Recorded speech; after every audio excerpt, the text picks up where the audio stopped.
এত এত রেসিপির মধ্যে আজকে আমি আপনাদের জন্য কি রেসিপি নিয়ে এসেছি বলুন তো। আজকে আমি রেসিপি নিয়ে এসেছি ঠকানো রেসিপি। তো আমি কিভাবে ঠকলাম এবং আপনারা এই রেসিপি থেকে ঠকবেন নাকি জিতবেন, এই রেসিপিটা অবশ্যই সম্পূর্ণ দেখবেন, তাহলে বুঝতে পারবেন আমি ঠিক কিভাবে ঠকে গেলাম। তো আপনাদের কাছে যদি মনে হয় এই রেসিপিটা সবার কাছে পৌঁছে দেওয়া দরকার, তাহলে অবশ্যই আমার ভিডিওটি শেয়ার করতে হবে, কমেন্ট করতে হবে এবং জানাতে হবে যে আপনাদের কেমন লেগেছে এবং কতটা উপকারে আসবে।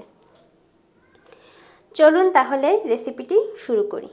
রেসিপির প্রথমেই আমি এখানে কি নিয়েছি, 2 কাপ লিকুইড গরুর দুধ নিয়েছি।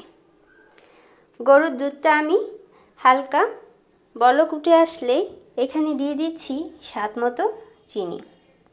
চিনিটা সম্পূর্ণ আপনাদের পছন্দ অনুযায়ী দিয়ে নেবেন,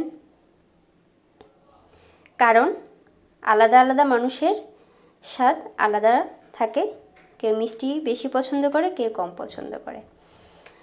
এখন আমি দিয়ে নিচ্ছি জেলি পাউডার।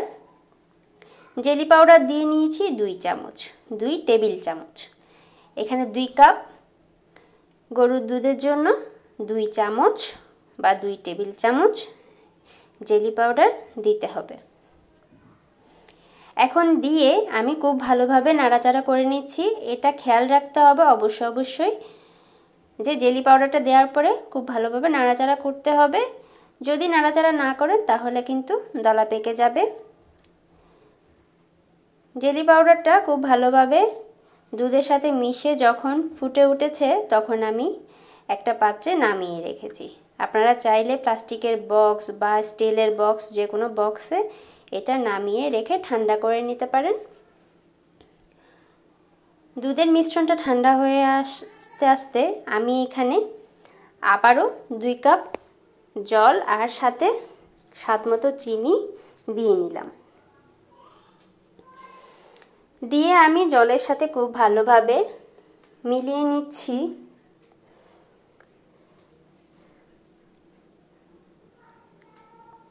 রেসিপিটি যদি আপনারা ইউটিউব থেকে দেখে থাকেন, যদি ভালো লেগে থাকে তাহলে অবশ্যই চ্যানেলটি সাবস্ক্রাইব করে দিবেন এবং পাশে থাকা বেল বাটনটা ওরে সেট করে দিবেন। এতে করে যখন আমি ভিডিও আপলোড দিব তখনই আপনাদের কাছে নোটিফিকেশন পৌঁছে যাবে। আর যদি আমার ভিডিওটি আপনারা ফেসবুক পেজ থেকে দেখে থাকেন, যদি ভালো লেগে থাকে তাহলে আমার পেজটি ফলো করে দিবেন, লাইক কমেন্ট শেয়ার করে সাথেই থাকবেন। জল আর চিনিটা খুব ভালোভাবে ফুটে ওঠার পরে আমি এখানে দিয়ে নিয়েছি অর্ধেকটা ড্রাগন চটকে নিয়েছি, ওটাই আমি দিয়ে দিয়েছি। খুব ভালোভাবে চটকে নিতে হবে। আর সাথে দিয়ে দিয়েছি আবারও 2 টেবিল চামচ পরিমাণ জেলি পাউডার। বাজারে কিনতে পাওয়া যায় জেলি পাউডার, ওটাই আমি এখানে ব্যবহার করেছি। এখন আবারও খুব ভালোভাবে আমি সম্পূর্ণ মিশ্রণটা নেড়েচেড়ে নিচ্ছি এবং ফুটিয়ে তুলব। খেয়াল রাখতে হবে খুব বেশি সিদ্ধ করার প্রয়োজন নেই। এই যে এভাবেই ফুটে আসলেই আমি চুলাটা বন্ধ করে দেব, কারণ এতে করে ড্রাগনের যে স্বাদটা নষ্ট হয়ে যাবে। এখন মূল কাহিনীতে আসি। এই যে দেখুন, আমি দুধের যে জেলোটা তৈরি করে রেখেছি, সেই জেলোটা প্রায় 30 থেকে 40 মিনিট আমি ফ্যানের নিচে ঠান্ডা করে ফ্রিজে রেখে দিয়েছিলাম, কিন্তু আমার জেলোটা একদমই বসেনি, উল্টা কেমন জানি একটা থকথকে ভাবে হয়ে এসেছে। পরে ড্রাগনের জেলিটাও যখন আমি দিয়েছি তখন দেখতেই পেলেন একদমই গলে গিয়েছে। তো সম্পূর্ণ জেলির মিশ্রণটা দেখুন। আমরা যখন চায়না ভিডিওগুলো দেখি তখন কিন্তু খুব পারফেক্ট একটা রেসিপি দেখানো হয়, কিন্তু এই রেসিপির অবস্থাটা একবার দেখুন। আমি যখন নর্মাল ফ্রিজে রেখেছি তখন দেখছি এটা শক্ত হচ্ছে না, সেজন্য আমি কি করেছিলাম, ডিপ ফ্রিজে রেখেছিলাম। ঠিক ডিপ ফ্রিজে রাখার 30 মিনিট পর আমি নামিয়ে এখানে পরিবেশন করলাম। পরিবেশনের ঠিক 30 সেকেন্ডের মধ্যে এটা গলে একদমই জল হয়ে গিয়েছে।